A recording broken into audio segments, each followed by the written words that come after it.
என் பேரு ரகுவரன். நான் ஒரு வேலையில்லாத பட்டதாரி. പാർട്ട് ടൈം ജോബ് ഒന്നും സെറ്റാവാത്ത ഒരുപാട് ബെർലിനിലെ സ്റ്റുഡൻസിൻ്റെ കൂട്ടത്തിലുള്ള ഒരാൾ തന്നെയാണ് ഇപ്പോൾ ഞാൻ. ജർമ്മനിയിലെ ഒട്ടുമിക്ക സ്റ്റുഡൻസും ഇപ്പോൾ നേരിടുന്ന ഒരു പ്രശ്നം തന്നെയാണല്ലോ ഈ പാർട്ട് ടൈം കിട്ടാത്തൊരു പ്രശ്നം. ഒരു ദിവസം ഞാൻ ഉറക്കത്തിൽ നിന്ന് ഞെട്ടി എണീറ്റ് ഇങ്ങനെ ആലോചിക്കായിരുന്നു. അല്ല മോനെ, മാസം കഴിയാറ് അടുത്ത മാസത്തെ റെൻറ്റ്, ഇൻഷുറൻസ്, ടെലിഫോണിക്ക ബില്ല്, എക്സ്പെൻസ് ഇതൊക്കെ മീറ്റ് ചെയ്യണമെന്നുണ്ടെങ്കിൽ പാർട്ട് ടൈം ഇല്ലാണ്ട് ഒന്നും നടക്കില്ല.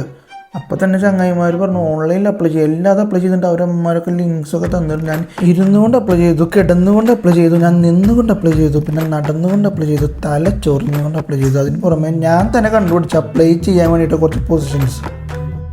എല്ലാ ദിവസവും രാവിലെ എണീറ്റ് ശേഷം ഇൻസ്റ്റാഗ്രാം, വാട്സാപ്പ് നോക്കുന്നു. ഞാനിപ്പോൾ മെയിലാണ് ചെക്ക് ചെയ്യുന്നത്, എന്തെങ്കിലും ജോലി കിട്ടുന്നുണ്ടോ, എവിടെ നിന്ന് എല്ലാം റിജക്ഷൻ. അപ്പോൾ ഞങ്ങൾ വിചാരിച്ചു ഓഫ്ലൈൻ തപ്പാന്ന്. അപ്പം 3 പേര് ഒരുമിച്ച് പോയ 3 പെണ്ണുള്ളത് കൊണ്ട് ഞങ്ങൾ ഒരാളായിട്ട് സ്പ്ലിറ്റായി പോയി. German, Italian,